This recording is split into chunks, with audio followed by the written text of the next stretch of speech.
बोधत। योगमय जीवन हमारा, योगमय हो विश्व सारा, योग ही आधार। ప్రాచీన భారతదేశ సంప్రదాయం నుండి వచ్చిన గొప్ప వరం యోగా. మన శరీరములు, ఆలోచనలు, చర్యలు, లక్ష్యాలు, జీవిత సాఫల్యాలు మనిషిని ప్రకృతితో మమేకం చేయడమే కాకుండా పరిపూర్ణ ఆరోగ్యాన్ని, మంచి భావనలు కలిగించేది యోగా. యోగా ఎంతమాత్రం వ్యాయామం కాదు, ప్రకృతిలోనూ ప్రపంచంలోనూ ఏకోన్ముఖం చేస్తుంది. జీవన శైలిని మార్చి మన చేతనను పెంచుతుంది. వాతావరణ మార్పులకు తగినట్టుగా దేహ ప్రకృతిని మార్చి మన చేతనను పెంచుతుంది. ఈ దిశగా అంతర్జాతీయ యోగా దినోత్సవం జరుపుకుందాం. నమస్కారం. వివేకానంద కేంద్ర కన్యాకుమారి తెలుగు ప్రాంతానికి స్వాగతం. అందరికీ 6వ అంతర్జాతీయ యోగా దినోత్సవ శుభాకాంక్షలు. అంతర్జాతీయ యోగా దినోత్సవాన్ని పురస్కరించుకొని ఈరోజు మనం ప్రపంచవ్యాప్తంగా యోగాను అభ్యసిస్తున్నాం. భారతీయ యోగ పరంపరను ప్రపంచవ్యాప్తంగా అనుసరించడం నేడు మన భారతీయులంతా గర్వించదగ్గ విషయం. భారత ప్రభుత్వం నిర్దేశించిన సూచనల మేరకు సామాన్య యోగ విధాన కర్మాన్ని అనుసరించి అభ్యసిద్దాం. మన జీవనాన్ని ఆనందంగా గడుపుదాం. ఈ అభ్యాసాన్ని పూర్తిగా వీడియో రూపంలో మీ ముందుకు తీసుకొస్తుంది వివేకానంద కేంద్ర తెలుగు ప్రాంతం. ఈ అభ్యాసాన్ని ముందుగా 3 ఓంకారాలు, శాంతి మంత్రం, ఐక్య మంత్రంతో ప్రారంభించబడుతుంది. ఆ తర్వాత యోగాభ్యాసాలు ఉంటాయి. దాని తర్వాత యోగ సాధన మీద ఒక పాట ఉంటుంది. తర్వాత కేంద్ర ఉపాధ్యక్షులు మాననీయ నివేదిత దీదీ గారు సందేశాన్ని ఇస్తారు. దానికి తెలుగు అనువాదం ఉంటుంది. తర్వాత తెలుగు ప్రాంత సంపర్క ప్రముఖ్ సదాశివ గారు తెలుగు ప్రాంతాల్లో జరుగుతున్న కార్యక్రమాల గురించి చెబుతారు. చివరగా శాంతి మంత్రంతో ముగుస్తుంది. ఇందులో మనందరం పాల్గొని మన స్ఫూర్తిని మరింత పెంచుకుందాం. ధన్యవాదాలు.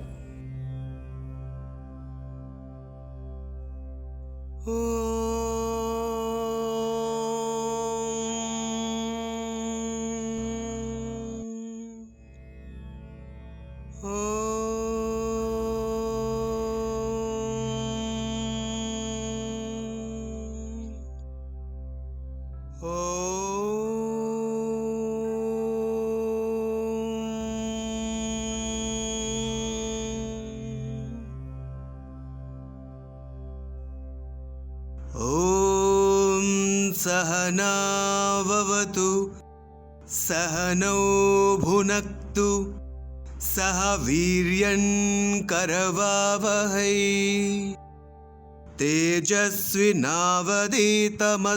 మా విద్విషావహై. ఓం శాంతి శాంతి శాంతి.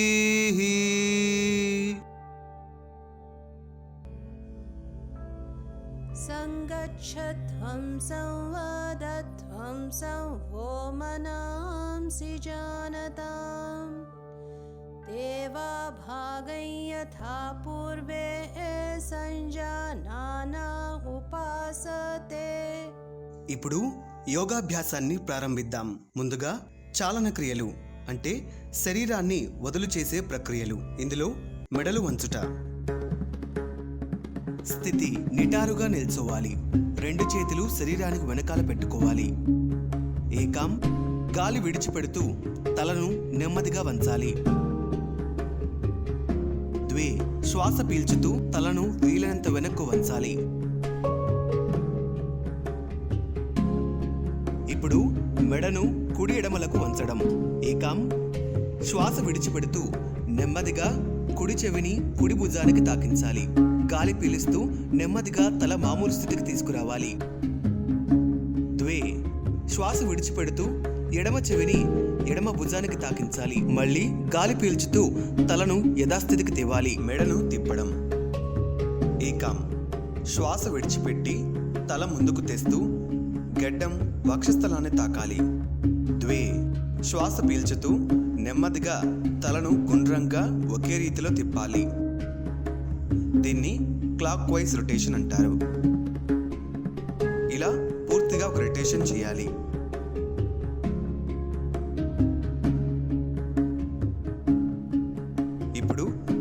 తలను వ్యతిరేక దిశలో పూర్తి రొటేషన్ చేయాలి. గమనిక: మెడనొప్పులు ఉన్నవారు సున్నితంగా చేయాలి, సౌకర్యవంతంగా చేయాలి. వయస్సు మళ్ళిన వారు, మెడనొప్పులు, అధిక రక్తపోటు ఉన్నవారు చేయకూడదు.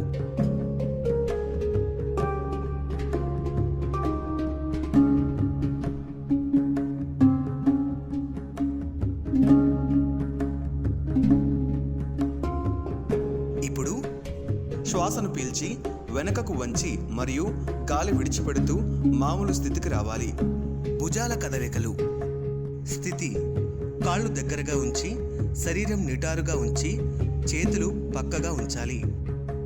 ఏకాం: రెండు చేతులు నిటారుగా తలపైకి ఎత్తాలి. ద్వే: నెమ్మదిగా దించాలి. చేతులు పైకి లేపినప్పుడు, క్రిందికి వచ్చినప్పుడు తలను గాని పిరుదులకు గాని తాకకూడదు. అరచేతులు, వేళ్ళు తెరిచే ఉంచాలి.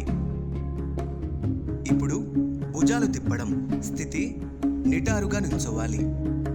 ఏకాం: ఎడమ చేయి వేళ్ళు ఎడమ భుజం పైన మరియు కుడి చేయి వేళ్ళు కుడి భుజంపై ఉంచాలి. ద్వే: మోచేతులను వీలైనంత గుండ్రంగా తిప్పాలి. ముందుకు తిప్పేటప్పుడు మోచేతులు వక్షస్థలం తాకేలా, మోచేతులు పైకి లేపినప్పుడు చెవులకు దగ్గరగా తిప్పాలి. వెనుకకు తిప్పినప్పుడు మోచేయి సాగతీయాలి. క్రిందకి వచ్చినప్పుడు ట్రంక్ పక్కలకు తేవాలి. ఇది క్లాక్ వైజ్ రొటేషన్. ఆ తర్వాత యాంటీ క్లాక్ వైజ్ రొటేషన్ కూడా అదే విధంగా చేయాలి. ఇలా చేయడం వల్ల భుజాల పరిధిలో గల ఎముకలు, కండరాలు, నరాలు ఆరోగ్యవంతమవుతాయి. ఈ అభ్యాసం వల్ల మెడనొప్పులు మరియు భుజాలు బిగబట్టడం తగ్గుతాయి. ఇప్పుడు మొండెం అంటే ట్రంక్ కదలికలు. స్థితి: కాళ్ళు 2-3 అడుగులు ఎడంగా ఉంచాలి. రెండు చేతులు వక్షస్థలం వరకు ఎత్తి.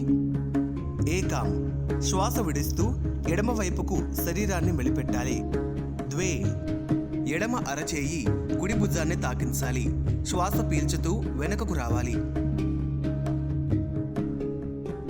గమనిక: గుండె జబ్బులు ఉన్నవారు జాగ్రత్తగా చేయాలి. నడుము నొప్పి ఎక్కువగా ఉన్నవారు, వెన్నుపూసల సమస్యలు ఉన్నవారు, శస్త్రచికిత్సలు చేయించుకున్నవారు బహిష్టు సమయంలో చేయకూడదు. ఇప్పుడు మోకాలి చిప్ప కదలికలు. స్థితి: శ్వాస పీల్చి భుజాల ఎత్తు వరకు చేతులు ఎత్తి అరచేతులు భూమిని చూస్తూ ఉండాలి. ఏకాం: శ్వాస విడిచి మోకాళ్ళు వంచాలి. మడమలపై కూర్చొని శరీరాన్ని క్రిందకు తేవాలి. ద్వే: శ్వాస పీల్చుతూ శరీరాన్ని నిటారుగా తేవాలి. గమనిక: మోకాలి చిప్పలు, తుంటి సందులు బలపడతాయి. దీర్ఘకాలిక కీళ్ల నొప్పులు ఉన్నవారు ఈ ప్రక్రియ చేయకూడదు. ఆఖరి ప్రక్రియ స్థితిలో చేతులు, తొడలు భూమికి సమాంతరంగా ఉంచాలి. శ్వాస విడుస్తూ చేతులు కిందకు తీసుకురావాలి. ఇప్పుడు నించుని చేసే ఆసనాలు. తాడాసన. స్థితి: శరీర అంగాలను సాగదీసి నిటారుగా నిల్చోవాలి. ఏకాం: రెండు చేతులను తలపైకి ఊర్ధ్వముఖంగా చాపి వ్రేళ్లలో వేళ్లు పెట్టి అరచేతులు ఆకాశం వైపు పెట్టాలి. మునివేళ్లపై నిల్చోవాలి. గాలిని పీలుస్తూ అరచేతులు ఆకాశం వైపు ఎత్తినంతసేపు బంధించి ఉంచాలి. ఇలా చేయడం వల్ల ఎత్తు సాగడానికి సహకరిస్తుంది. వెన్నెముకకు సారళ్యం తెస్తుంది. జీర్ణకోశం శుభ్రమవుతుంది. పేగుల్లోనూ పొట్టలోని కొవ్వుని పోగొట్టి ఆరోగ్యవంతం చేస్తుంది. హెచ్చరిక: తల తూలేవారు ఇది చేయకూడదు. ద్వే: తిరిగి నెమ్మదిగా గాలి వదులుతూ చేతులు కిందికి తీసుకురావాలి. వృక్షాసనం. స్థితి: నిటారుగా నిల్చోవాలి. ఏకాం: కుడి చేతితో కుడికాలని ఎత్తి పట్టుకొని మడమను తుంటి భాగం కీలును ఆనుకునేలా చేయాలి. ద్వే: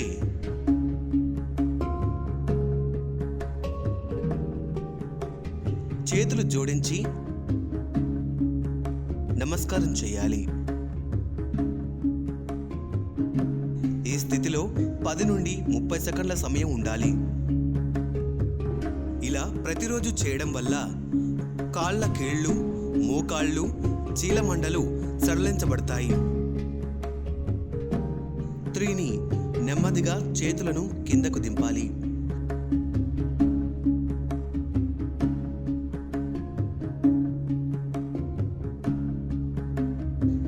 చత్వారి కాలును కూడా కిందకు విడిచిపెట్టాలి.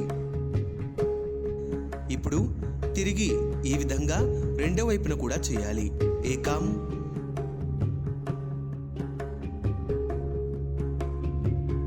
ద్వే,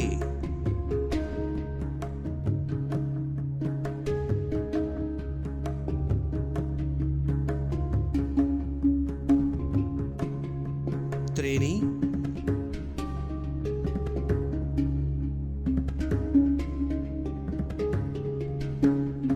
చత్వారి.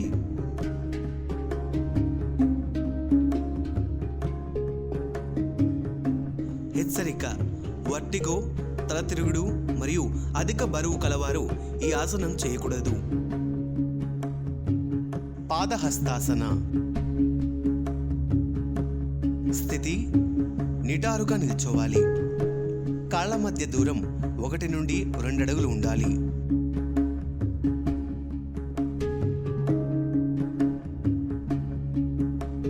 ఏకాం, నెమ్మదిగా శ్వాస వదులుతూ 90 డిగ్రీలు ముందుకు వంగాలి. ద్వే, మోకాళ్ళు వంచకుండా 2 చేతులను పాదాల దగ్గరకు చేర్చాలి. ఈ స్థితిలో 10 నుండి 15 సెకండ్ల పాటు ఉండాలి. ఇలా చేయడం వల్ల ఉదర భాగంలోని కండరాలు బలపడతాయి, జీర్ణశక్తి పెరుగుతుంది, బాణపుట్ట తగ్గుతుంది. హెచ్చరిక: వంగేటప్పుడు ఎటువంటి ఊపులు చేయకూడదు. 3ని నెమ్మదిగా చేతులను 90 డిగ్రీల కోణంలో ఉంచాలి. చత్వారి, నెమ్మదిగా వెనుకకు రావాలి.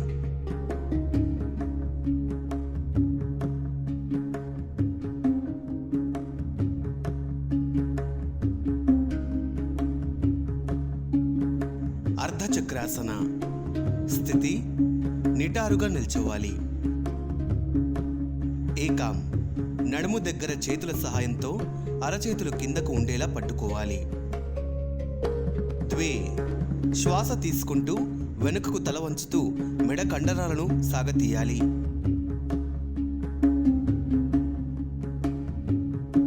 ఇప్పుడు స్వేచ్ఛగా శ్వాస విడిచిపెట్టాలి.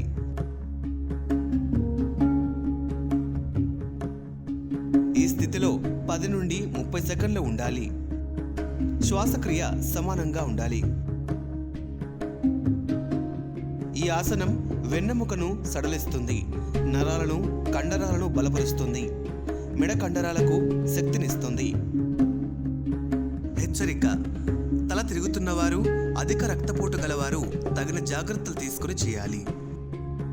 3ని శ్వాస పీల్చుకుంటూ ముందుకు రావాలి. చత్వారి, నెమ్మదిగా యథాస్థితికి రావాలి. త్రికోణాసన స్థితి: నిటారుగా నిల్చోవాలి.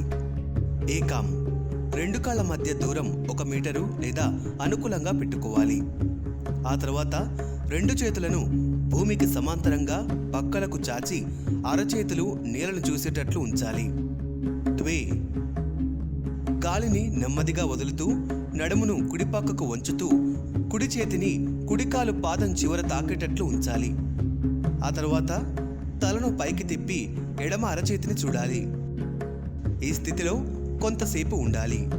ఇలా చేయడం వల్ల నడుముకి ఇరువైపులా గల కొవ్వు తగ్గి చక్కని ఆకృతి వస్తుంది.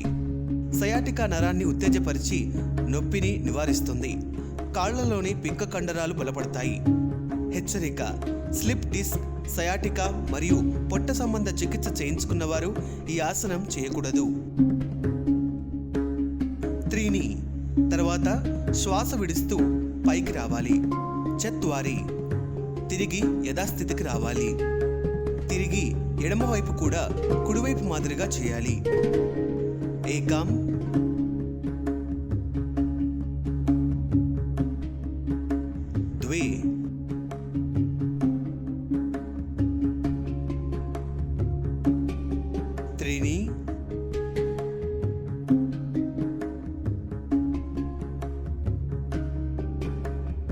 చత్వారి.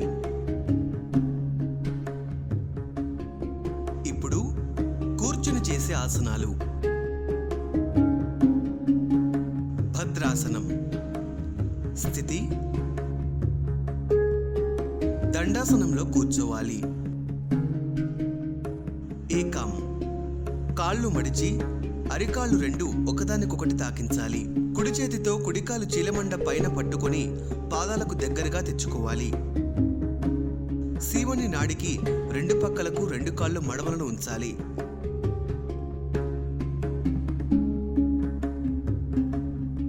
శరీరం నిటారుగా ఉండాలి. ఇలా చేయడం వల్ల మనస్సుకు శరీరానికి స్థిరత్వాన్ని ఇస్తుంది. మోకాలి చిప్పలను ఆరోగ్యంగా ఉంచుతుంది. మోకాల నొప్పులు తగ్గుతాయి. హెచ్చరిక: అధికంగా కీళ్ల నొప్పులు మరియు సయాటికా గలవారు ఈ ఆసనాన్ని చేయకూడదు.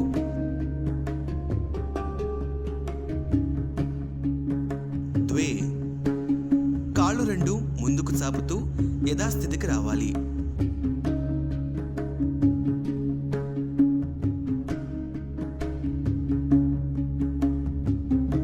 శశాంకాసనం. స్థితి రెండు కాళ్లను ఇలా చాపుకొని కూర్చోవాలి. ఏకాం. కుడి కాలును కుడివైపు నుండి ఇలా ఉంచుకోవాలి. ద్వే. ఎడమ కాలును ఎడమవైపు నుండి ఇలా పెట్టుకోవాలి. త్రేణి. రెండు చేతులను నెమ్మదిగా పైకి లేపాలి. చత్వారి. నెమ్మదిగా చేతులను భూమికి ఆంచాలి.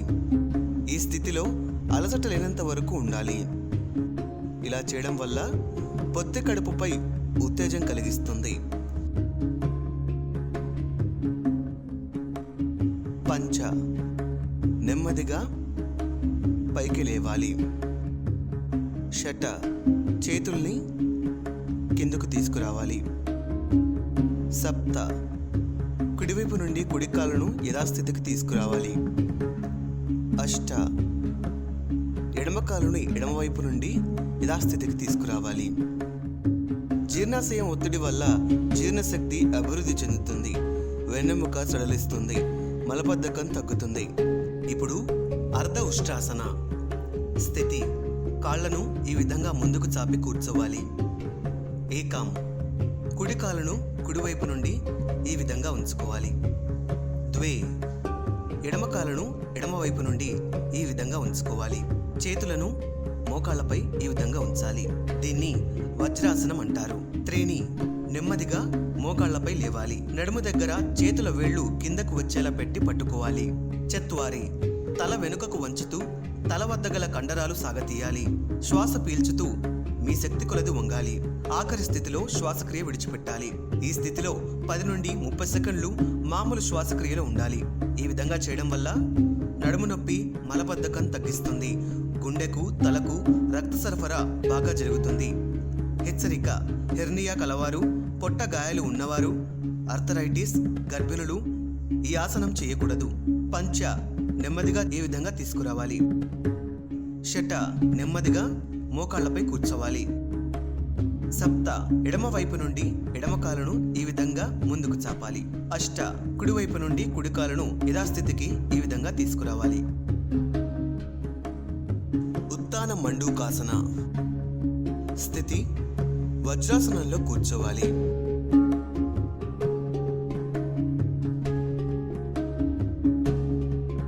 ఏకాం. మోకాళ్ళు రెండు వెడల్పు చేయాలి. పాదాగ్రాలు కలిపే ఉంచాలి. ద్వే. కుడి మోచేతిని పైకి నెమ్మదిగా వెనక్కు పెట్టి ఎడమ జబ్బపై పెట్టాలి. అలాగే ఎడమ మోచేయి వెనక్కు పెట్టి కుడి భుజంపై ఉంచాలి. కొద్ది సమయం ఈ స్థితిలో ఇలాగే ఉండాలి. ఇలా చేయడం వల్ల నడుము నొప్పి, మెడ నొప్పి తగ్గే అవకాశం ఉంది. అలాగే ఈ ఆసనం వక్షస్థల క్షమతను, కదలికలను పెంచుతుంది. త్రేణి. ఇప్పుడు ఎడమ మోచేయిని కుడి మోచేతిని ముందుకు తేవాలి. చత్వారి. యథాస్థానంలోకి తీసుకురావాలి. గమనిక: మోకాళ్ళు, కాళ్ల నొప్పులతో బాధపడుతుంటారో వారు చేయకూడదు. వక్ర వజ్రాసన. స్థితి కాళ్ళు చాచి రెండు మడమలు కలిపి ఉంచి చేతులు రెండు వైపులా నేలపై ఉంచి కూర్చోవాలి. ఏకాం కుడి కాలుని వంచి కుడి పాదాన్ని ఎడమ మోకాలి పక్కన ఉంచండి. ద్వే శరీరాన్ని కుడివైపు తిప్పి ఎడమ చేతిని కుడి మోకాలి పైనుంచి తీసుకువచ్చి కుడి మోకాలి బొటన వేలుని పట్టుకోండి. కుడి చేతిని వీపు వెనక ఉంచి అరచేతిని నీళ్లకు అదిమి ఉంచండి. కుడివైపు చూస్తూ ఉండండి. ఇలా చేయడం వల్ల వెన్నెముకను తిప్పడంలో బాగా పనిచేస్తుంది. త్రీని ఎడమ చేయిని వదిలేసి మామూలుగా శరీరానికి ఎడమవైపు ఉంచండి. చత్వారి కుడి కాలుని మామూలుగా తీసుకొని స్థితికి రండి.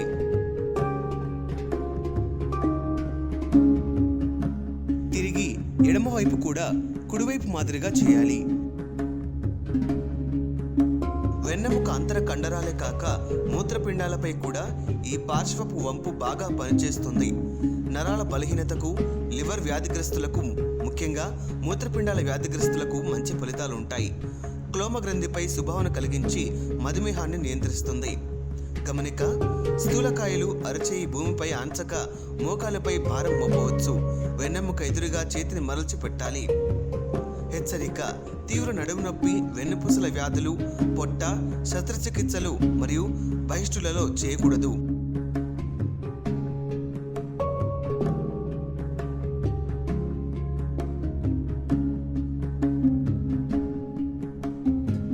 భుజంగాసన. స్థితి బోర్లా పడుకొని చేతులు తలకు రెండు వైపులా నేరుగా చాచి ఉంచండి. అరచేతులు నేలను తాకుతూ ఉండాలి. గడ్డం కూడా నేలను తాకి ఉండాలి. కాళ్ళు దగ్గరగా ఉంచి పాదాలు పైవైపు చూస్తూ ఉండాలి. శరీరం మునివేళ్ల నుంచి శిరస్సు వరకు నిటారుగా ఉండాలి. ఏకాం రెండు చేతుల్ని వంచి అరచేతుల్ని పక్కటెముకల పక్కగా ఉంచండి. మోచేతులు ఆకాశం వైపు చూస్తూ ఉండాలి. చేతి వేళ్లు దగ్గరగా కలిసి ఉండాలి. ద్వే నెమ్మదిగా శ్వాస తీసుకుంటూ తలను పైకి లేపుతూ ఛాతిని కూడా కొద్దిగా పైకి లేపాలి. ఈ స్థితిలో బొడ్డు నేల నుంచి పైకి లేచేంత వరకు తలను పైకి లేపుతూ ఉండాలి. ఈ స్థితిలో 10 నుండి 30 సెకండ్ల వరకు ఇలాగే ఉండాలి. ఇలా చేయడం వల్ల వీపు బలంగా మారుతుంది. మెడ కండరాలు బలమవుతాయి. మొత్తంగా 31 వెన్నునరాలు బలంగా అవుతాయి. అధిక శ్రమ వల్ల వచ్చే వీపు నొప్పులు తగ్గుతాయి. మెడ నొప్పి, ఆస్తమా, జీర్ణ వ్యాధులు, పొట్ట భాగంలోని కొవ్వు తగ్గుతాయి. సూచన: హెర్నియా మరియు రక్తపోటు ఉన్నవారు ఈ ఆసనం వేయకూడదు. త్రీని ఇప్పుడు తలను కిందికి దించి గడ్డాన్ని నేలకు ఆనించండి. చత్వారి చేతులను మామూలుగా ఉంచుతూ యథాస్థితికి తీసుకురావాలి. ఇప్పుడు శలభాసన. స్థితి బోర్లా పడుకొని చేతులు తలకు రెండు వైపులా నేరుగా చాచి ఉంచండి. అరచేతులు నేలను తాకుతూ ఉండాలి. గడ్డం కూడా నేల తాకి ఉండాలి. కాళ్ళు దగ్గరగా ఉంచి పాదాల పైవైపు చూస్తూ ఉండాలి. శరీరం మునివేళ్ల నుంచి శిరస్సు వరకు నేరుగా ఉండాలి. ఏకాం పొట్ట మీద బోర్లా పడుకొని రెండు పిడికిళ్లను బిగించి వాటిని గజ్జల దగ్గర ఉంచండి. ద్వే గట్టిగా శ్వాస తీసుకుంటూ నడుము కింది నుంచి కాళ్లను గాల్లోకి లేపండి. ఈ స్థితిలో 10 నుండి 30 సెకండ్ల పాటు ఉండాలి. పిరుదులు, తుంటి, కడుపు, తొడలు, కాళ్ళు, మూత్రపిండాలు శక్తిని పొందుతాయి. మలబద్ధకం, గ్యాస్ ట్రబుల్, చక్కెర వ్యాధి నివారించవచ్చు. శరీరం తేలిగ్గా ఉంటుంది, చురుగ్గా ఉంటుంది, మనోనిగ్రహం పెరుగుతుంది. సూచన: మూత్ర వ్యాధులు, హెర్నియా లాంటివి ఉన్నవారు ఈ ఆసనం వేయకూడదు. త్రీని నెమ్మదిగా కాళ్లను యథాస్థితికి తీసుకురావాలి. చత్వారి రెండు చేతులను కూడా యథాస్థితికి తీసుకురావాలి. ఇప్పుడు బోర్లా పడుకుని చేసే ఆసనాలు. మకరాసన. స్థితి బోర్లా పడుకుని చేతులు తలకు రెండు వైపులా నేరుగా చాచి ఉంచండి. అరచేతులు నేలను తాకుతూ ఉండాలి. గడ్డం కూడా నేలను తాకించాలి. కాళ్ళు దగ్గరగా ఉంచి పాదాల వైపు చూస్తూ ఉండాలి. శరీరం మునివేళ్ల నుంచి శిరస్సు వరకు నేరుగా ఉండాలి. ఏకాం కుడి అరచేతిని ఎడమ భుజంపై ఉంచండి. అలాగే ఎడమ అరచేతిని కూడా కుడి భుజంపై ఉంచండి. రెండు చేతులు కలిసే చోట గడ్డం ఉంచండి. ద్వే ఇప్పుడు మడమలు ఒకదానికొకటి చూస్తూ ఉండేలా కాలి మునివేళ్లు బయట వైపు ఉంచి రెండు కాళ్ల మధ్య కొంత దూరం ఉండేలా జరపండి. ఈ భంగిమలో కొంత విశ్రాంతి తీసుకోండి. ఇలా చేయడం వల్ల పూర్తి శరీరానికి విశ్రాంతి కలుగజేస్తుంది. అనేక రకాల ఒత్తిళ్లను తగ్గిస్తుంది. హైపర్ టెన్షన్, నిద్రలేమి సమస్యల నుండి ఉపశమనం పొందవచ్చు. త్రేణి కాళ్ళు రెండు దగ్గరగా తీసుకొచ్చి యథాస్థితికి తీసుకురండి. చత్వారి రెండు చేతులను నెమ్మదిగా యథాస్థితికి తీసుకురావాలి. ఇప్పుడు సేతు బంధాసన స్థితి, వెళ్ళకిలా పడుకోవాలి. ఏకం కాళ్ళు దగ్గరగా చేర్చుకోవాలి. కాళ్లను శరీరం దగ్గరకు తేవాలి. ద్వే శ్వాసను తీసుకొని చేతులతో కాళ్లను పట్టుకోవాలి. కాళ్లపై చేతులపై శరీర బరువును ఉంచి పిరుదులు ఆకాశం వైపు లేవనెత్తాలి.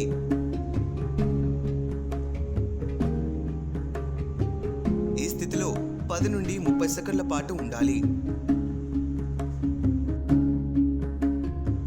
ఆఖరి స్థితిలో స్వేచ్ఛగా శ్వాసక్రియను విడిచిపెట్టాలి.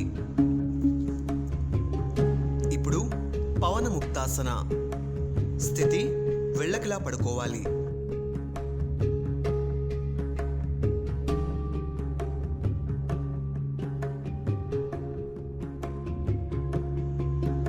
ఏకం మోకాళ్ళ వద్ద రెండు కాళ్ళను ముడుచుకోవాలి.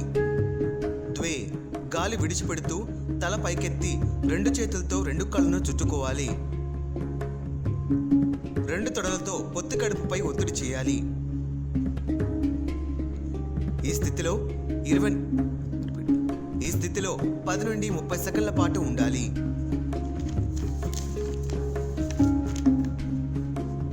ఇలా చేయడం వల్ల మలబద్ధకం తగ్గి తరచూ వచ్చే త్రేన్పులు తగ్గి జీర్ణశక్తి.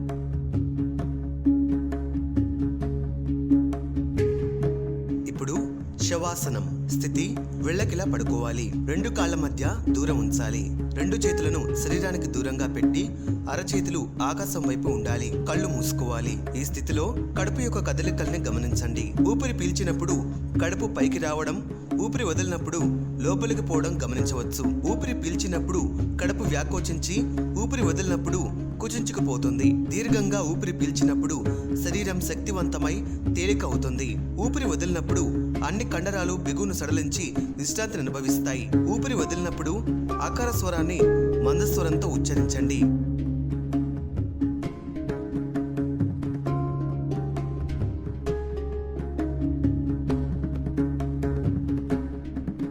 ఇప్పుడు కుడివైపుకు కానీ ఎడమవైపుకు కానీ తిరిగి పైకి లేవాలి. ఇలా చేయడం వల్ల భావోద్రేకం వల్ల కలిగే రక్తపోటు, నిద్రలేమి మొదలైన వ్యాధుల్ని నివారించడానికి అత్యుత్తమమైంది. మనశ్శాంతికి, ధ్యానానికి ఉపకరిస్తుంది.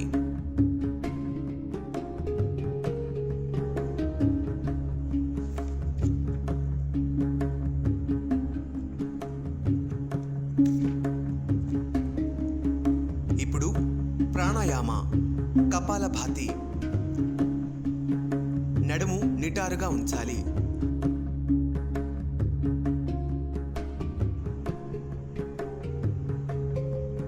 పొట్ట లోపల వరకు గాలి పీల్చుకొని త్వరగా నిమిషానికి 60 సార్లు వెంటనే గాలిని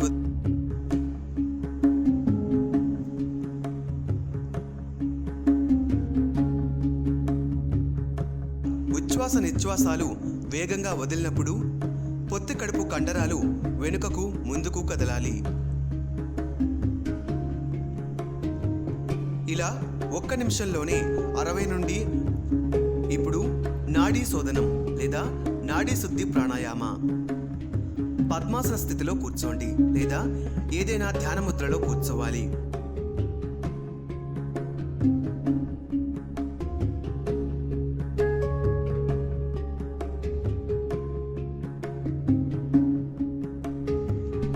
ఇప్పుడు కుడి చేతి బొటన వేలితో ముక్కు కుడివైపు రంధ్రం మూసి ఎడమ రంధ్రం ద్వారా గాలి పీల్చాలి.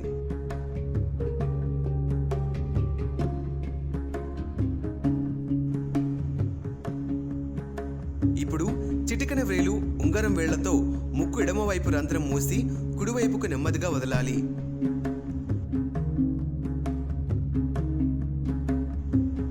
మళ్ళీ కుడి రంధ్రం ద్వారా గాలి పీల్చి కుడి రంధ్రం మూసి ఎడమ రంధ్రం విడిచిపెట్టాలి. ఇది ఒక రౌండు. గాలి పీల్చటం విడవటం 1:2 నిష్పత్తిలో జరగాలి. పీల్చే గాలి కంటే విడిచే గాలి సమయం రెట్టింపుగా ఉండాలి. ఈ విధంగా 5 రౌండ్లు చేసి విశ్రాంతి ఇవ్వాలి. ఇలా చేయటం వల్ల గాలి రాకపోకల్ని క్రమపరుస్తుంది, మనస్సుకు ఏకాగ్రత ఇస్తుంది. రక్తపోటు ఎక్కువగా ఉన్నవారు కూడా ఈ విధంగా చేయవచ్చు. ఇప్పుడు భ్రామరీ ప్రాణాయామ స్థితి. ఏదైనా ధ్యానాసనంలో కూర్చోవాలి. నడుము నిటారుగా ఉంచాలి. 2 చేతులు మోకాలిపై ఉంచాలి. కళ్ళు మూసుకొని నోటిలోని నాలుకను అంగిలి పైభాగాన తాకించి నోటిని మూసుకొని ముక్కు రంధ్రాల ద్వారా గాలిని వదిలిపెడుతూ ఉండాలి. ముక్కు ద్వారా గాలిని బయటకు వదిలిపెడుతూ తుమ్మెదలా శబ్దం చేయాలి.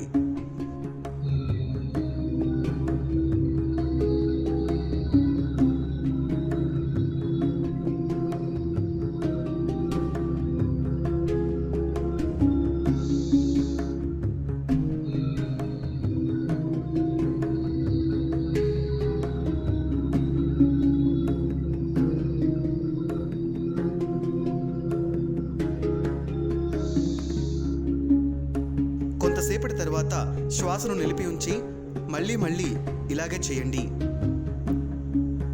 దీన్ని భ్రామరీ ప్రాణాయామ అంటారు. ఇప్పుడు ధ్యానం చేయడానికి మనం ఏదైనా ధ్యాన స్థితిలో కూర్చోవాలి. నడుమును నిటారుగా ఉంచాలి. చేతులు ఒకదానిపై ఒకటి ఈ విధంగా పెట్టుకోవాలి. దీన్నే శాంభవి ముద్ర అంటారు.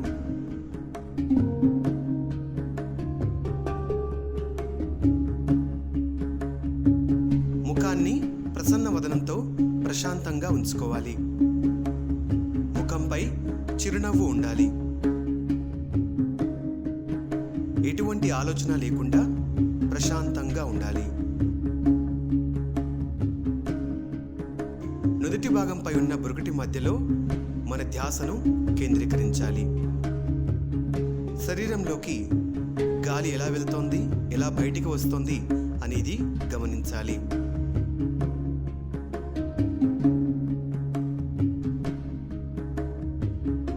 ఈ విధంగా శ్వాసపై ధ్యాస ఉంచుతూ శరీరాన్ని ప్రశాంతంగా ఉంచుకోవాలి.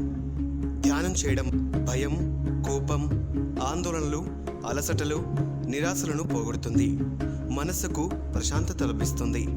ఏకాగ్రత, జ్ఞాపక శక్తి, ఆలోచన శక్తి పెరుగుతుంది. ధ్యానం వల్ల ఆత్మ సాక్షాత్కారం పొందవచ్చు. ఈ విధంగా 5 నుండి 10 నిమిషాల వరకు ధ్యానంలో ఉండి నెమ్మదిగా కనురెప్పలు ఆడిస్తూ కళ్ళు తెరవాలి.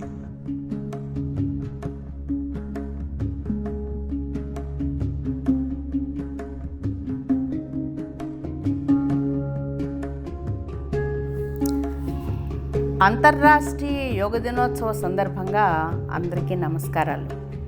అంతర్రాష్ట్రీయ యోగ దినోత్సవాన్ని పురస్కరించుకుని మనం కొన్ని రోజులుగా ఆసనాలు, ప్రాణాయామం అభ్యాసం చేస్తున్నాం. ఇది ఈ వర్గ ఆఖరి రోజు. ఇది వర్గానికి ఆఖరి రోజు మాత్రమే, కానీ ఆసనాలు, ప్రాణాయామం అభ్యాసం చేయడానికి ఆఖరి రోజు కాదు. ఇది మనందరం గుర్తుపెట్టుకోవాల్సిన విషయం. అంతర్రాష్ట్రీయ యోగ దినోత్సవాన్ని జరుపుకోవడానికి కారణాన్ని మనం తెలుసుకోవాలి. ఇది ప్రపంచానికి భారతదేశం చేయగలిగిన లేదా ఇవ్వగలిగిన తోడ్పాటుకు నియతితో చేసిన ఒక సంకేతం.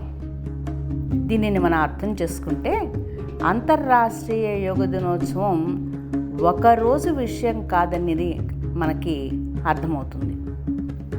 యోగాభ్యాసం అనేది ఒక్కరోజు విషయం కాదు. నిత్య జీవితంలో ఒక భాగంగా మనం దీన్ని అభ్యాసం చేయాలి, సాధన చేయాలి. ప్రపంచంలో అనేక సమస్యలు ఉన్నాయి. ఆ సమస్యలు పెరుగుతూనే ఉన్నాయి. ఇప్పుడు మనందరం అనుభవిస్తున్న కరోనా ఇదొకటి. దీని కారణంగా కూడా మనకి సమస్యలు ఏ విధంగా పెరుగుతూ వస్తున్నాయో అర్థమవుతోంది. సమస్యలు రోజు రోజుకు పెరుగుతున్నాయని మనకు స్పష్టంగానే తెలుస్తోంది కదా. ఈ సమస్యలు అనేక విధాలు: కుటుంబ విచ్ఛిత్తి, వ్యక్తివాదం, సంప్రదాయ వినాశనం, దురాగ్రహం, పర్యావరణం దెబ్బతినటం, ఇలా ఎన్నో. మానవుల స్వార్థం పెరిగింది. మానవుడు తన కుటుంబం నుండి, సంస్కృతి నుండి, సమాజం నుండి విడిపోతున్నాడు. నిజానికి తన నుండి తానే విడిపోతున్నాడు కూడా. తన సహజ స్థితికి దూరం అవుతున్నాడు. శరీరం, బుద్ధి, మనసు ఇవన్నీ ఒక్కటిగా ఉండటం లేదు. ఈ స్థితిలో యోగా మానవ జీవితానికి ఎంతో అవసరం. యోగం అంటే కలిసి ఉండటం. మనిషి తన ఆత్మస్వరూపంతో కలిసి ఉండాలి. విశ్వమంతా ఈశ్వరుని వ్యక్త రూపం, అంటే సమష్టి రూపం. కుటుంబం, సమాజం, దేశం, ప్రపంచం, సృష్టి ఇవన్నీ ఈశ్వరుని వ్యక్త రూపాలే, అంటే బయటకు కనిపించే రూపాలు. మనం వీటన్నిటిలో ఒక భాగంగా సామరస్యంతో జీవించాలి. వీటి పట్ల మన కర్తవ్యాలను నిర్వహించాలి. ఈ రకమైన యోగ జీవితం జీవించాలని, అలా జీవించటం అవసరమని మానవుడు మెల్లగా అర్థం చేసుకుంటున్నాడు. యోగం అంటే కేవలం ఆసనాలు, ప్రాణాయామం మాత్రమే కాదు. ఈరోజు మనం ఆసనాలు, ప్రాణాయామం చేయలేదంటే యోగాభ్యాసం చేయలేదు అంటాం. అలాగే కేవలం ఆసనాలు, ప్రాణాయామం చేసి ఈరోజు నేను యోగాభ్యాసం చేశాము అంటాం. నిజానికి యోగాభ్యాసం అనేది ఒక నిశ్చిత సమయంలో చేసేది కాదు. యోగాభ్యాసం 24 గంటలు చేయవలసిన అవసరం ఉంది. ఇది ఏకాత్మ జీవన దర్శనంపై ఆధారపడి ఉన్న ఒక జీవన పద్ధతి. ఒక్కటే తత్వం విశ్వమంతా వ్యాపించి ఉంది. విష్ణు సహస్రనామంలో చెప్పినట్లు ఓం విశ్వం విష్ణుర్వషత్కారో, ఒకటి ఓంకారం, రెండవది విశ్వం. యోగం అనేది 2 రకాలైన ఉపాసన. మానవుడు ఆత్మస్వరూపుడుగా ఉండి జీవనం సాగించాలి. నేను ఆత్మస్వరూపుడను అనే భావంతో ఉండటం ఒక రకమైనటువంటిదైతే, ఈశ్వరుని వ్యక్త రూపాలైన కుటుంబం, సమాజం వీటన్నిటి పట్ల మన కర్తవ్యాలను నిర్వహిస్తూ జీవించటం, సేవ చేయటం, ఇవి 2వ రకమైనటువంటి పద్ధతి. ఇవన్నీ కూడా చేయాలి. ఈ ఉపాసనలో 2 అవస్థలు ఉన్నాయి. నాకు నేనే కళ్ళు మూసుకుని ఆసనాలు, ప్రాణాయామం చేయటం, ధారణ, ధ్యానం, సమాధి ఇవన్నీ సమాహిత అవస్థ. కానీ మనం 24 గంటలు ఇటువంటి అభ్యాసాన్ని చేయలేం కదా. చదువు, ఉద్యోగం, కుటుంబం, ఆ బాధ్యతలు, ఉద్యోగ బాధ్యతలు, ఇలా ఎన్నో రకాలైనటువంటి బాధ్యతలు ఉంటాయి. వీటన్నిటిని కూడా మనం చేయాలి కదా. ఎప్పుడు సమాహిత స్థితిలో ఉండలేము. మరి అటువంటప్పుడు 2వది మనకు వ్యుత్థాన అవస్థ అనేటువంటిది ఒకటి ఉంది. ఈ అవస్థలో నేను అందరితో ఏ విధంగా ప్రవర్తిస్తున్నాను, ఏం చేస్తున్నాను, సమాహిత అవస్థలో ఎటువంటి సాధన చేస్తున్నాను, వీటి కోసం నన్ను నేను ఏ విధంగా మలచుకుంటున్నాను అనేటువంటిది ఆలోచించాలి. సమాహిత అవస్థలో, వ్యుత్థాన అవస్థలో కూడా సాధన చేయాలి. పతంజలి మహర్షి దీనికోసం మనకు అష్టాంగ యోగాన్ని ఉపదేశించాడు. ఇవి 8 సోపానాల వంటివి, అంటే మెట్ల వంటివి. ఒకదాని తర్వాత ఒకటి ఎక్కిన తర్వాత ఎక్కి వచ్చిన మెట్టు అవసరం లేదనుకోకూడదు. మామూలుగా మెట్టు ఒకటి ఎక్కిన తర్వాత 2వది వెనక్కి వెళ్ళిపోతుంది. కానీ యోగాభ్యాసం అలా కాదు. 8 నిరంతరం అభ్యాసం చేయాలి, సాధన చేయాలి. ఈ 8 అంగాలు మనకు తెలుసు: యమ, నియమ, ఆసన, ప్రాణాయామ, ప్రత్యాహార, ధారణ, ధ్యాన, సమాధులు. ఈ 8 అష్టాంగ యోగం అని అంటాం. మనం అష్టాంగాలు అని అంటాం. యోగాభ్యాసం అంటే 24 గంటలు చేయాలని అనుకున్నాం కదా. వీటిలో యమ నియమాలను పాటించడం చాలా ముఖ్యం. సమాజంలో అందరితో ఏ విధంగా ఉండాలి అనేది యమం చెప్తుంది. నాకు నేనుగా ఆత్మస్వరూపునిగా ఉండి ఏ విధమైన అభివృద్ధిని సాధించాలి, దానికోసం ఏం చేయాలి అని చెప్పేది నియమం. యోగశాస్త్రంలో యమ నియమాలకు ప్రత్యేక స్థానం ఉంది. యోగం ఒక శాస్త్రం. చాలామంది యోగా కూడా సైన్స్ ఆఫ్ యోగా, ఇది సైన్స్ అంటారు. కానీ సైన్స్కి యోగ శాస్త్రానికి చాలా తేడా ఉంది. సైన్స్ మనకు సత్యం ఏమిటో చెబుతుంది. సైన్స్లో సత్యాలు సిద్ధాంతాలు మారుతూ ఉండటం కూడా మనకు తెలుసు. ఇంద్రియాతీతమైన అనుభూతి సైన్స్లో లేదు. యోగశాస్త్రంలో పరావిద్య అపరావిద్య రెండూ ఉన్నాయి. అంటే ఇంద్రియాలతో మనం చూడగలిగేటువంటిది అది ఒకటి, ఇంద్రియాలకు అతీతమైనటువంటి వాటిని కూడా మనం చూడగలిగేటువంటిది ఇది మనకి యోగం మాత్రమే చెప్తుంది.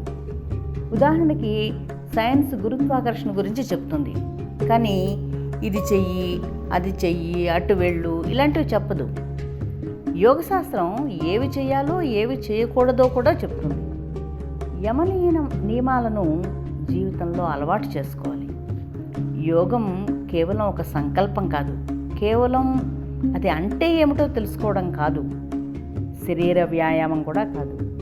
యోగాన్ని నిత్య జీవితంలో అభ్యసించినప్పుడు కుటుంబంతో మనం ఏ విధంగా ఉంటున్నాం, సమాజంతో ఏ విధంగా ఉంటున్నాం, పర్యావరణం ఏ విధంగా పరిరక్షించుకోవాలి, వీటన్నిటితో మనం ఏ విధంగా మెలగాలి, ఇవన్నీ మనకి తెలుస్తాయి.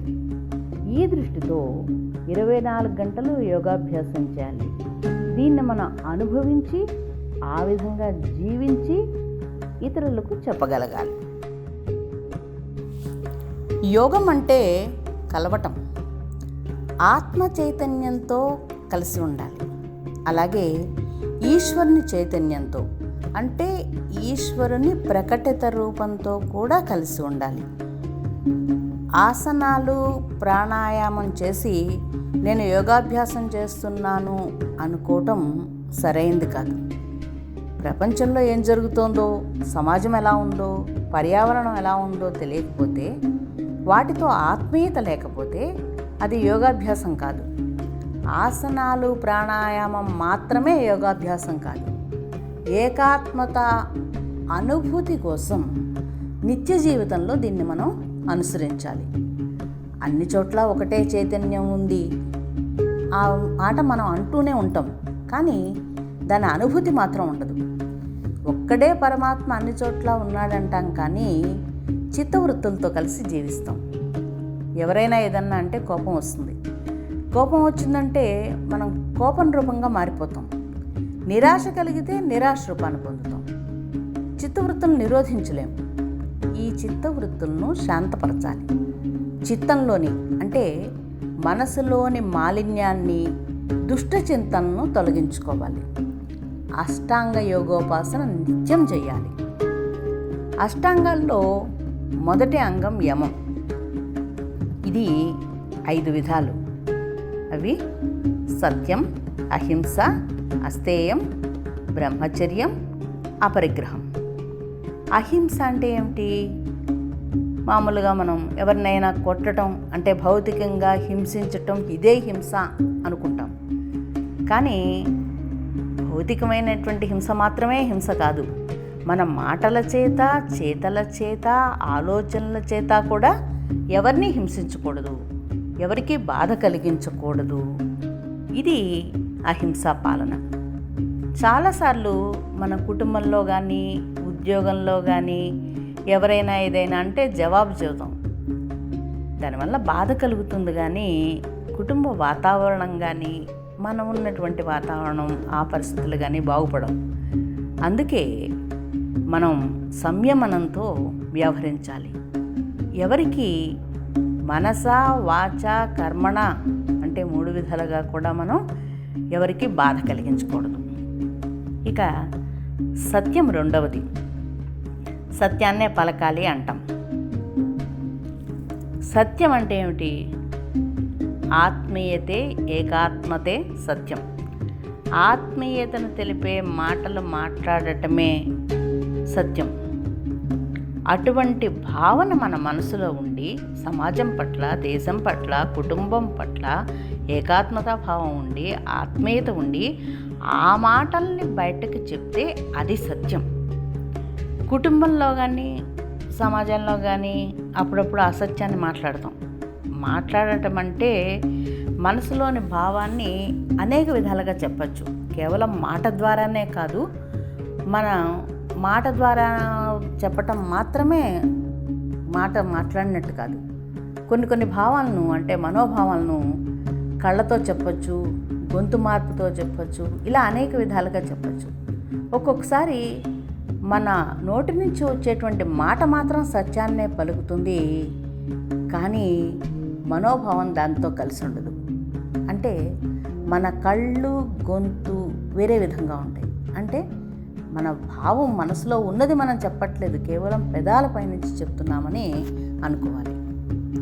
కొంతమంది అంటారు, నా మనసులో ఏది ఉంటే అది మాట్లాడతాను, తర్వాత ఏది ఉండదు అంటారు. మీకేది ఉండకపోవచ్చు, కానీ ఎదుటివారికి బాధ కలుగుతుంది కదా. దీనివలన అహింస పాటించినట్లు కాదు. జీవితం పారదర్శకంగా ఉండాలి. ఇతరులతో మాట్లాడేటప్పుడు ఆ సంభాషణ ప్రామాణికంగా ఉండాలి. మనసు, వాక్కు, చేత అన్నీ ఒకటిగా ఉండాలి. మనోవాక్కాయ కర్మలు అంటాం కదా, కాబట్టి ఈ మూడు ఒకటిగా ఉండాలి. ఈ 5 అంగాలను ఒక్కసారిగా అనుసరించాలి. సత్యం, అహింస, అస్తేయం, బ్రహ్మచర్యం, అపరిగ్రహం. ఇవి ఒకటి ఉన్నప్పుడు రెండవది ఉండకూడదని కాదు, అన్నీ కలిసే ఉండాలి. భగవద్గీతలో శ్రీకృష్ణుడు చెప్పినట్లు, అనుద్వేగకరం వాక్యం సత్యం ప్రయహితం చయత్ స్వాధ్యాయాభ్యసనం చైవ వాంగ్మయం తప ఉచ్యతే. వ్యక్తి పరిచయం మాటను బట్టే ఉంటుంది. మన మాటే మన స్వభావాన్ని చెప్తుంది. ఇక తరువాతిది అస్తేయం, అంటే దొంగతనం చేయకపోవటం. ఇది విని చాలామంది కనీసం నేను ఇది చేయట్లేదు కదా అనుకుంటారు. కానీ మనం కుటుంబం నుండి, సమాజం నుండి, దేశం నుండి, సంస్కృతి నుండి చాలా తీసుకుంటున్నాం. ఆ రుణాన్ని మనం తీర్చాలి. మన శరీరం, తనువు, మనసు, ధనం, అంటే మన సమయం, శక్తి, ధనం ఇవన్నీ కూడా సమాజం కోసం ఎంతో కొంత ఉపయోగించగలగాలి. మన వ్యవహారం సంస్కారవంతంగా ఉండాలి. మన నుండి ఇతరులు ఆ సంస్కారాలను నేర్చుకునే విధంగా మన ప్రవర్తన ఉండాలి. నేను నా కోసమే జీవించడం అనేటువంటి సరైనటువంటి పద్ధతి కాదు. నేను కుటుంబం నుండి, సమాజం నుండి, దేశం నుండి అన్నీ తీసుకున్నాను, కానీ తిరిగి ఏమీ ఇవ్వలేదు అంటే అస్తేయాన్ని పాటించినట్లే. దీన్ని పాటించిన వాడే సమాజ పురోగతికి తోడ్పడగలడు. ఇవ్వటమే యజ్ఞం. భగవద్గీతలో శ్రీకృష్ణుడు అంటాడు, యజ్ఞం చేయకుండా తినడం దొంగతనం. పంచయజ్ఞాల గురించి మనకు తెలుసు. స్వామి వివేకానంద సోదరి నివేదితతో పంచమహాయజ్ఞాలను చేయటం నేర్చుకుంటే దేశ పునరుత్థానం వేగంగా జరుగుతుంది అన్నారు.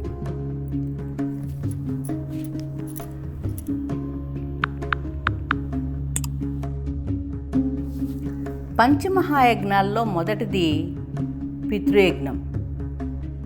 అంటే నా విస్తారిత స్వరూపానికి, ఈ కుటుంబం, సమాజం, దేశం ఇవన్నీ నా విస్తారిత స్వరూపం కాబట్టి వీటికి సేవ చేయడం పితృయజ్ఞం. అంటే పెద్దల్ని గౌరవించటం. అలాగే మనం ఒక భావంతో ఉండాలి. నేను పూర్వుల వలన, వారి తపస్సు వలన, వారి శ్రమ వలన ఇంత పొందాను, ఇంతటి సంస్కారవంతమైన కుటుంబంలో పుట్టాను అంటే దానికి తగిన ప్రతిఫలాన్ని ఇవ్వాలి కదా. కుటుంబం పట్ల, సమాజం పట్ల మన కర్తవ్యాలను నిర్వహించాలి. పరంపరగా వచ్చే కర్తవ్యాలను, వ్యవస్థను పాటించాలి. ఇది పితృయజ్ఞం. ఇక రెండవది భూతయజ్ఞం లేదా నరయజ్ఞం. సమాజం కోసం మన శరీరం, మనసు, ధనం వీటి నుండి ఎంతో కొంత ఇవ్వాలి. మన సమయాన్ని, అలాగే మనకున్నటువంటి వస్తువుల్ని, ఆహారాన్ని ఇవి ఇతరులకు కూడా పంచాలి. నా కడుపు నిండా తిండి దొరికింది అని సంతోషించడం కాదు, ఇతరులకు కూడా కొంత పంచాలి. తినేటప్పుడు కొంత ధాన్యాన్ని తీసి పక్కన పెట్టి ఆ తర్వాత కనీసం ఏ ఒక్క పేదవాడికైనా ఇవ్వాలి. ఇక మూడవది అతిథి సత్కారం. ఇంటికి వచ్చిన అతిథుల్ని గౌరవించాలి, వాళ్ళని ఆదరించాలి. అలాగే నాలుగవది ఋషి యజ్ఞం. మనం ఋషి నిర్మితం రాష్ట్రం అంటుంటాం కదా. ఋషులు తమ తపస్సుతో, ఉన్నతమైన ఆలోచన విధానంతో ఒక ప్రవాహంగా సాగి వస్తున్న జీవన విధానాన్ని మనకు అందించారు. దాన్ని అర్థం చేసుకుని అనుసరించాలి, ఆ పరంపరను కొనసాగించాలి, తరువాతి తరాలకు అందించాలి. ఇది దేశానికి మనం ఇవ్వగలిగినటువంటి తోడ్పాటు, చేయగలిగినటువంటి సహాయం. మన సహజ స్థితిని కూడా మనం కాపాడుకుంటూ ఉండాలి.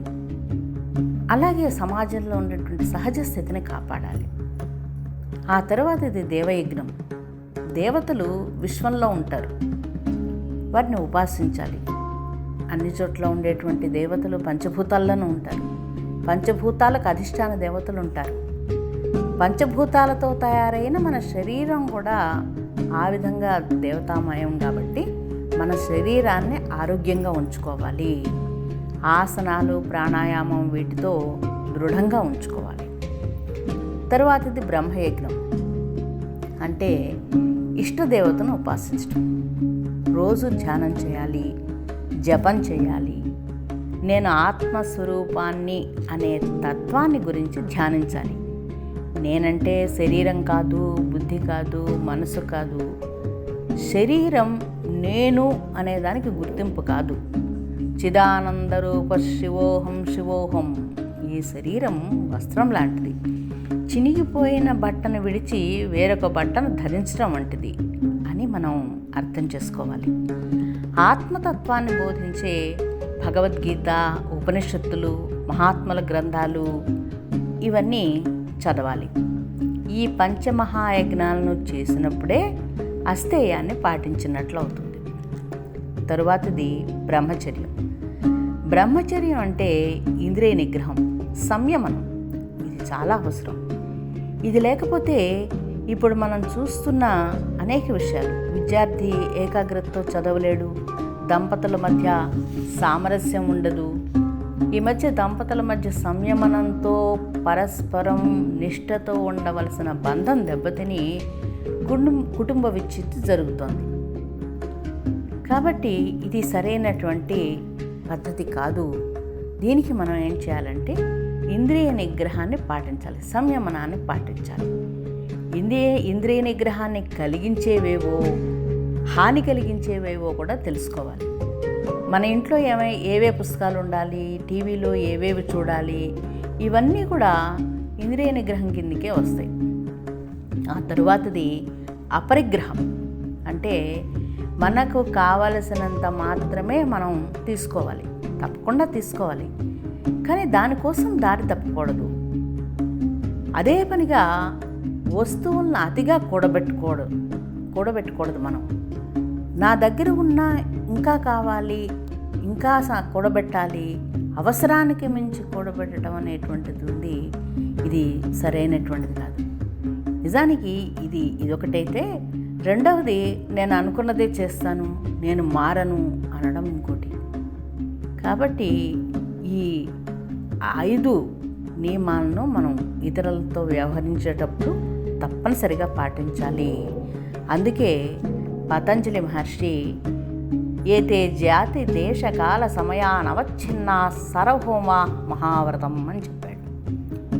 వీటిని పాటించడం మహావ్రతాన్ని పాటించడం. వ్యుత్థానావస్థలో ఇతరులతో మనం వ్యవహరించేటప్పుడు ఈ 5 నియమాలను తప్పకుండా అనుసరించాలి. జీవితంలో యమం అనేది లేకపోతే చేసిన సాధన అంతా వ్యర్థమైపోతుంది. నేను ముందు యమాన్ని పాటించేవాడిని, ఇప్పుడు లేదు అంటే అది యోగ భ్రష్టత.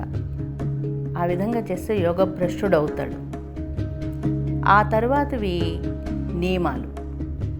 ఈ నియమాల వలన మనం యోగ్యులుగా తయారవుతాం. శౌచం, తపస్సు ఇవన్నీ నియమాల కిందకు వస్తాయి. మొదటిది శౌచం. శరీరం, మనసు రెండింటినీ శుచిగా ఉంచుకోవటమే శౌచం.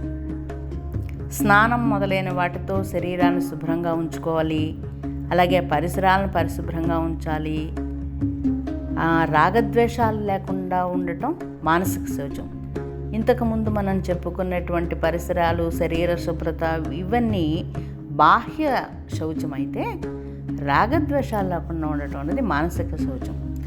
మనసుతో ఈశ్వరుని ప్రార్థిస్తాం కదా, కాబట్టి మనసులో చెడు ఆలోచనలకు తావివ్వకుండా నిర్మలంగా ఉంచుకోవాలి. ఆ తరువాత తపస్సు. తపస్సు అంటే తప్పించటం, శ్రమపడటం. అన్ని సౌకర్యాలు ఉంటే ఏది సాధించలేం. చేయవలసిన వాటి కోసం శ్రమపడాలి. ఏదో చేశామని కాదు, ఏదో విధంగా చేశామని కాదు, ఉత్తమంగా చేయడానికి శ్రమపడాలి. చెప్పులు కుట్టినా, బట్టలు నేసినా అన్నీ ఉత్తమంగా చెయ్యటానికి ఎంత కష్టమైనా పడాలి. తరువాత సంతోషం. ఉన్నదానితో తృప్తి పడటం సంతోషం. ఇది లేదు, అది లేదు అని బాధపడకూడదు. ఉన్నదానితో సంతృప్తిగా, ప్రసన్నంగా ఉండాలి. జీవితం ప్రసన్నంగా సాగాలి. ఈ ప్రసన్నత లేకపోతే ముఖంలో చిరునవ్వు ఉండదు. ఇది లేకుండా 4 గంటలు యోగాభ్యాసం చేసినా ఉపయోగం లేదు. ప్రసన్నత ఉంటే యోగ సాధనలో కూడా మనం ముందుకు పోగలం.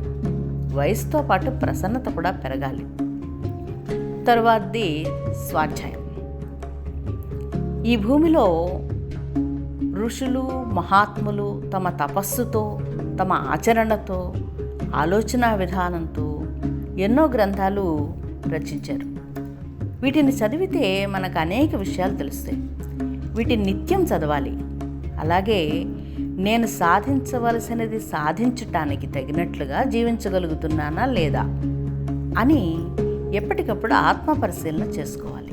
చెప్పటానికి చెబుతాం, కానీ మన సమయం, శక్తి వేరే విషయాలకు వినియోగిస్తే ఏం లాభం? ఇక చివరిది ఈశ్వర ప్రణిధానం. మనం చేసే పనులన్నీ ఈశ్వరునికి సమర్పించడం ఈశ్వర ప్రణిధానం. పని అయిన తర్వాత సమర్పించడం కాదు, పని చేస్తూనే సమర్పించాలి. అందుకే మనం పూజ చేసేటప్పుడు సంకల్పంలో ఈశ్వర ప్రీత్యర్థం అంటాం. కుటుంబం కోసం చేసిన ఈశ్వర ప్రీత్యర్థం, సమాజం కోసం చేసిన ఈశ్వర ప్రీత్యర్థం, దేశ పునరుత్థానం కోసం చేసిన ఈశ్వర ప్రీత్యర్థమే చేయాలి. యోగం అంటే కేవలం ఆసన ప్రాణాయామాలు మాత్రమే కాదు. ధ్యానం, ధారణ, సమాధి ఇవన్నీ కూడా ఇందులో ఉన్నాయి. భారతీయ జీవన విధానం చూస్తే అందరికీ మానవ జీవితం అంటే ఇలా ఉండాలి అనిపించాలి. యమనియమాలను జీవితంలో తప్పనిసరిగా ఆచరించాలి. ఈ విధంగా చేస్తే మనం అంతర్రాష్ట్రీయ యోగ దినోత్సవాన్ని అర్థవంతం చేసినట్లుగా భావించవచ్చు. ఇక చాలామంది అంటూ ఉంటారు, వేరు వేరు ఏది చేసినా అన్నీ వేరు వేరు అంటారు. కానీ ఏది చేసినా ఒకటే. కన్యాకుమారిలో 3 సముద్రాలు ఉంటాయంటారు, కానీ ఉన్నది ఒకటే సముద్రం, 3 విధాలుగా కనిపిస్తుంది. యోగం ఒకటే. భక్తితో, జ్ఞానంతో, సంయమనాన్ని పాటిస్తూ మన కర్మ మనం చెయ్యాలి. ఈశ్వర్ని, మనలో ఉన్న ఈశ్వర్ని అంటే ఆత్మ చైతన్యాన్ని సేవించాలి. సమష్టి రూపంలో, ప్రకటిత రూపంలో ఉన్న ఈశ్వర్ని సేవించాలి. ఈ విధంగా చేస్తే ఈ అంతర్రాష్ట్రీయ యోగ దినోత్సవం 365 రోజులు 24 గంటలు అభ్యాసం చేయటానికి మనల్ని మనం సమాయత్తం చేసుకోవటం, ఆ రకంగా ఇది మనకి ఒక రకమైన ప్రోత్సాహం ఇస్తుందని మనం భావించాలి. ఆ రకంగా అటువంటి యోగాభ్యాసాన్ని మనం నిరంతరం చెయ్యాలి అని భావిస్తూ ఇంతటితో విరమిస్తున్నాను.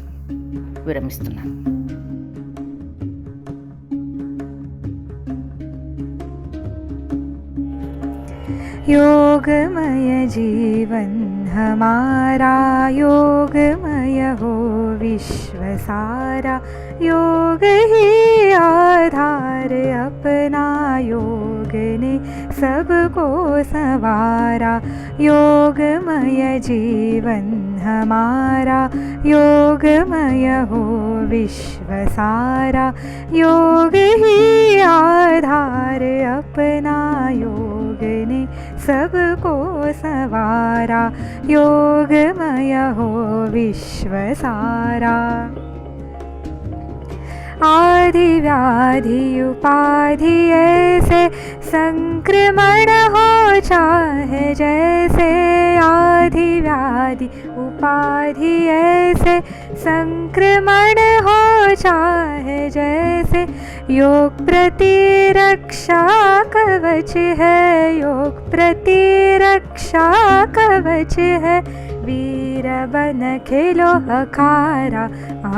योगमय जीवन हमारा, योगमय हो विश्व सारा। योग जीवन की कला है, योग भारत ले चला है, योग जीवन की कला है, योग भारत ले चला है। यम नियम को साध करके, यम नियम को साध करके, हम बढ़ाए योग धारा। योगमय जीवन हमारा, योगमय हो विश्व सारा। दिव्य जीवन का ये पथ है, संतुलित गतिमान रथ है, दिव्य जीवन का ये पथ है, संतुलित गतिमान रथ है। पार्थ हम इस योग रथ के, पार्थ हम इस योग रथ के, सारथी श्री कृष्ण प्यारा। योगमय जीवन हमारा, योगमय हो विश्व सारा। योग से निर्मित है सृष्टि, योग देता दिव्य दृष्टि, योग से निर्मित है सृष्टि, योग देता दिव्य दृष्टि।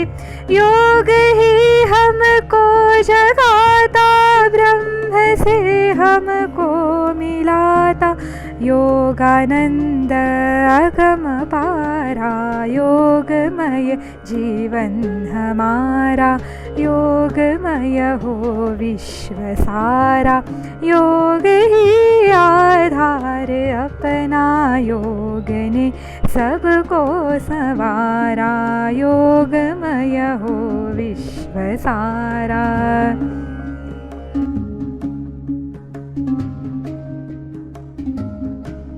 యోగా దివస్లో పాల్గొంటున్న యోగ సాధకులందరికీ కూడా శుభాకాంక్షలు. వివేకానంద కేంద్ర కన్యాకుమారి ఆధ్వర్యంలో ఈ నెల 19వ తేదీ నుంచి 25వ తేదీ వరకు జరుగుతున్న ఈ యోగా పరిచయ తరగతుల్లో మీరందరూ పాల్గొంటున్నందుకు అందరికీ కూడా శుభాకాంక్షలు. వివేకానంద కేంద్ర కన్యాకుమారి 1970లో దీన్ని ఏకనాథ్జీ రానడే యొక్క శిలాస్మారకాన్ని ఇక్కడ ప్రారంభించారు కన్యాకుమారిలో. అప్పటి నుంచి కూడా జాతి జీవనంలో జాతిని అత్యున్నత స్థితికి తీసుకువెళ్ళడానికి వివేకానంద కేంద్ర తన వంతు బాధ్యత నిర్వర్తిస్తుంది. ఏకనాథ్జీ కేవలం ఆ 3 సముద్రాలు కలిసే చోట వివేకానంద ధ్యానం చేసుకున్న శిలపైన కేవలం శిలా నిర్మాణం ఒకటే చేయాలి అని ఆయన కోరుకోలేదు. సజీవమైన ఒక సజీవ సంస్థని కూడా ఏర్పాటు చేయాలని వారు కోరుకున్నారు. దాని యొక్క పర్యవసానమే 1972వ సంవత్సరంలో వివేకానంద కేంద్ర కన్యాకుమారి అనే సంస్థ ప్రారంభమైంది. ఈరోజు దేశం మొత్తం మీద వేలాది సేవా కార్యక్రమాలు కన్యాకుమారి వివేకానంద కేంద్ర ఆధ్వర్యంలో జరుగుతున్నాయి. ప్రధానంగా ఈ యొక్క సంస్థ 4 విధాలైన కార్యక్రమాలతోటి ప్రజల్లో ముందుకు వెళ్తూ కొత్త ప్రజానికాన్ని ఆ 4 కార్యక్రమాల్లో భాగస్వామ్యం చేస్తూ వ్యక్తి నిర్మాణమే జాతి నిర్మాణము అనే ఉద్దేశంతో మునుముందుకు సాగుతున్న ఆధ్యాత్మిక ప్రేరిత స్వచ్ఛంద సేవా సంస్థ. ఈ సంస్థ ప్రారంభించి ఈ యొక్క 2020 సంవత్సరానికి 50 సంవత్సరాలు పూర్తయిన సందర్భంగా స్వర్ణ జయంతి కార్యక్రమాలు కూడా మనం ప్రారంభించాము. గత 2019 సెప్టెంబర్ నుంచి ఈ కార్యక్రమాలు ప్రారంభమయ్యాయి. ప్రస్తుతం ఉండే ఈ విపత్కర పరిస్థితుల కారణంగా ఇంకొక సంవత్సరం ఈ యొక్క కార్యక్రమాల్ని కొనసాగించాలి, పొడిగించాలని చెప్పి అఖిల భారత కార్యకర్తలు నిర్ణయం తీసుకున్నారు. ప్రధానంగా ఈ కార్యక్రమాలు వీటన్నిటికీ కూడా పేరు ఏక భారతం విజయ భారతం అని ఒక దీక్షావాక్యం తీసుకుని ఆ విజయ భారతాన్ని సాధించడం కోసము ఈ యొక్క మహాసంపర్క అభియాన్ అని ప్రతి గృహానికి కూడా వివేకానంద కేంద్ర కార్యం తీసుకువెళ్లాలనే కోరికతోటి ఈ యొక్క కార్యక్రమాలు మనం నిర్వహిస్తున్నాం ఈ సంవత్సరం అంతా కూడా. ప్రధానంగా వివేకానంద కేంద్రాల్లో సంస్కార వర్గ, యోగ వర్గ, స్వాధ్యాయ వర్గ, కేంద్ర వర్గ ఈ 4 కార్యక్రమాలతోటి కూడా కొత్త వ్యక్తుల్ని ఈ యొక్క కార్యక్రమాలకు జోడింప చేయడము, ఆ కార్యక్రమాల్లో వాళ్ళు ఉత్సాహంగా పాల్గొంటూ వాళ్ళ కార్యకర్తలుగా తీర్చిదిద్దబడ్డము, ఆ నిర్మాణమైన కార్యకర్తల ద్వారా ఈ సమాజాన్ని ఇంకా పురోగతికి తీసుకువెళ్ళడంలో తన వంతు బాధ్యతని వివేకానంద కేంద్ర నిర్వహిస్తోంది. మన యొక్క తెలుగు ప్రాంతం అంటున్న మనం ఆంధ్ర, తెలంగాణ ఈ 2 రాష్ట్రాలు కలిపి 10 విభాగాలుగా మనం పనిచేస్తున్నాము. హైదరాబాద్, వరంగల్, అదేవిధంగా ఉత్తరాంధ్ర, గోదావరి విభాగం, కృష్ణా విభాగం, బాలాజీ విభాగం, రాయలసీమ విభాగం ఇటువంటి విధంగా కార్యస్థానాలుగా ఏర్పరచుకుని అన్ని విభాగాల్లోనూ కూడా ఈ కార్యక్రమాలు ప్రారంభించిన కార్యక్రమాలు స్థిరీకరించడానికి మనం ప్రయత్నం చేస్తున్నాము. దీంట్లో కూడా శిక్షణ పద్ధతి కూడా ఉంటుంది. కార్యకర్త ప్రశిక్షణ శిబిరని, ప్రాంత కార్యకర్త ప్రశిక్షణ శిబిరని, స్థానిక కార్యకర్త ప్రశిక్షణ శిబిరని, రాష్ట్రీయ కార్యకర్త ప్రశిక్షణ శిబిరని ఈ విధంగా వ్యక్తిలో ఉండే నిగూఢమైన శక్తిని బయటికి తీసుకొచ్చి ఆ శక్తి ఆధారంగా ప్రతి వ్యక్తిని కూడా ఈ సమాజ హితం కోసం తయారయ్యే వ్యక్తిగా తీర్చిదిద్దడంలో వివేకానంద కేంద్ర చాలా ముందుందని మేము మా వివేకానంద కేంద్ర చాలా ముందుంది. ఈ విషయాల్ని మనందరం కూడా మనం ఆన్లైన్ ద్వారా ఈరోజు మనం కేంద్రాలకు పరిచయం కావచ్చు, కానీ రాబోయే రోజుల్లో కూడా మనం ఈ ఆన్లైన్ ద్వారా ఈ యొక్క కేంద్ర కార్యక్రమాలు ముందుకు తీసుకెళ్లే అవకాశం ఉంటుంది. మనం ఏ విధమైనా సరే మన కార్యక్రమాలు ముందుకు తీసుకెళ్తున్న సందర్భంలో కుటుంబ సభ్యులందరూ కూడా దీంట్లో పాల్గొనవచ్చు. ప్రధానంగా కేంద్ర వర్గ కుటుంబ సభ్యులందరి కోసం కూడా మనం కేంద్ర వర్గం నిర్వర్తిస్తుంటాము. స్వాధ్యాయ వర్గ ఎక్కువగా యూత్ని టార్గెట్ చేసి స్వాధ్యాయ వర్గం నిర్వహిస్తూ ఉంటాము. సంస్కార వర్గ 8 సంవత్సరాల నుంచి 14 సంవత్సరాల వయసులో ఉండే వాళ్ళకి నిర్వహిస్తూ ఉంటాము. అదేవిధంగా యోగ వర్గ 15 సంవత్సరాల నుంచి 60 సంవత్సరాల లోపు ఉండే వాళ్ళందరికీ కూడా ఈ యోగ వర్గ నిర్వహిస్తూ ఉంటాము. ఈ కార్యక్రమాల ద్వారా సమాజంలో అన్ని వయస్సుల వాళ్ళు కూడా ఈ కార్యక్రమాలకు రావడము, ఆ కార్యక్రమాల్లో భాగస్వామ్యం అవ్వడము, ఈ జాతికి ఉపయోగపడే వ్యక్తులుగా తీర్చిదిద్దబడము జరుగుతూ ఉంటుంది.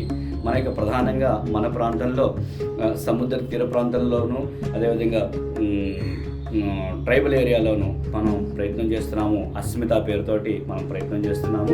వాళ్ళ యొక్క జీవన విధానాన్ని అధ్యయనం చేసి ఆ తీర ప్రాంత ప్రజానీకానికి, ఆ గిరిజన ప్రజానీకానికి ఏ విధమైన కార్యక్రమాలు అవసరమో గుర్తించి వాటిని ముందుకు తీసుకువెళ్ళడానికి వీకే ఐక్యం వివేకానంద కేంద్ర institute of culture and yoga and management అని ఒక ప్రోగ్రామ్ని గత జనవరి 12వ తేదీ 2020 సంవత్సరం భువనేశ్వర్లో ప్రారంభించడం జరిగింది.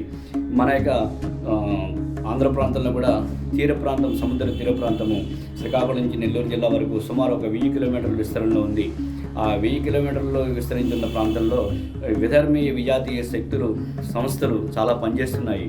వాటన్నిటిని కూడా ధీటుగా మనం కూడా మన వైపు జాతీయ భావాలను పెంపొందించడము, దేశభక్తి భావాలను పెంపొందించడము, ఆధ్యాత్మిక భావాలను పెంపొందించడము ఆ ప్రజానీకంలో చాలా అవసరము. అందుకని మనం వీకే ఐక్యం ద్వారా ప్రయత్నం చేస్తున్నాము. గత 2-3 సంవత్సరాలుగా పార్వతీపురం, విజయనగరం జిల్లా పార్వతీపురంలో, గుమ్మలక్ష్మీపురం ప్రాంతాల్లో మనం ఆనందాలయాలు అంటే సింగిల్ టీచర్ స్కూల్స్ అవి నిర్వహణ చేశాము. ఏదైతే నక్సల్స్ ఎఫెక్టెడ్ ఏరియాస్ ఎక్కువ ఉన్నాయో అటువంటి చోట్ల కూడా మన వైపు నుంచి మన ప్రయత్నం ఏ విధంగా చేయాలి అనే ఉద్దేశంతో కొంత ప్రయత్నం జరుగుతోంది. అందుకని ఇటువంటి అన్ని కార్యక్రమాల్లో కూడా ప్రధానంగా ఏక భారతం విజయ భారతం అనే ఈ సంవత్సరము వచ్చే సంవత్సరం జరుగుతున్న ఈ మహాసంపర్క అభియాన్లో మనందరం కూడా అడుగు అడుగు కలిపి కదంతో మిళితం చేసి మునుముందుకు సాగుదాము. ఈ భారతమాత ఆరాధనలో, సమాజ పరమేశ్వర ఆరాధనలో మనందరం కూడా ముందుకు వెళ్దాము. ఈ యొక్క యువతీ యువకులు ఎవరైతే ఉన్నారో వాళ్ళందరూ కూడా జీవనవృత్తులుగా, సేవావృత్తులుగా, నివాసీ కార్యకర్తలుగా ఈ మన యొక్క వివేకానంద కేంద్రాల్లో పనిచేస్తుంటారు. జీవనవృత్తులు అంటే పూర్తిగా వారి యొక్క సమాజం కోసం తమ జీవితాన్ని పూర్తిగా భారతమాత పాదాల చెంత సమర్పించడము. ఏదైతే వివేకానంద కోరుకున్నారో నవ యువతీ యువకులు, నాకు ఇనుప కండరాలు, ఉక్కు నరాలు, వజ్రకఠోరమైన మనస్సు గల యువత నాకు కావాలని ఏదైతే స్వామీజీ ఆకాంక్షించారో అటువంటి యువతని వివేకానంద కేంద్ర తయారు చేస్తోంది. అటువంటి మహోన్నతమైన సంస్థ యొక్క భాగస్వామ్యంలో మనందరం కూడా ఉండాలని, మనందరం కూడా ఆ సంస్థ యొక్క కార్యక్రమాల్లో ఉత్సాహంగా, ఉల్లాసంగా, ఆహ్లాదంగా పాల్గొనాలని మిమ్మల్ని అందరినీ ఆహ్వానిస్తున్నాను. భారత్ మాతాకి జై. సదాశివ, ప్రాంత సంపర్క ప్రముఖ్, విజయవాడ.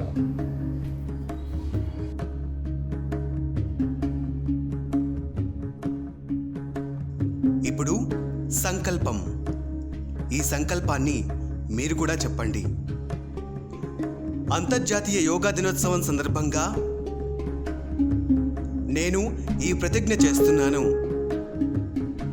యమ నియమాలను పాటిస్తూ నా శారీరక మరియు మానసిక ఆరోగ్యాన్ని పెంచుకోవడం కోసం క్రమం తప్పకుండా ఆసనాలు మరియు ప్రాణాయామాన్ని సాధన చేస్తాను అని నిర్ణయం తీసుకుంటున్నాను.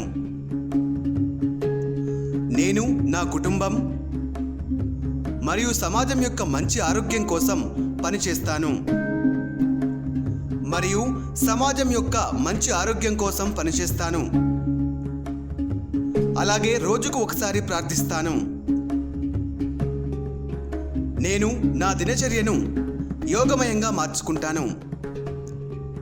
అలాగే నా చుట్టూ ఉన్న వారందరినీ కలిసి వారి జీవనాన్ని కూడా యోగమయం చేసేందుకు కృషి చేస్తాను. తద్వారా ప్రతి ఒక్కరి సంకల్పం ఏక భారతం విజయ భారతం అవుతుంది.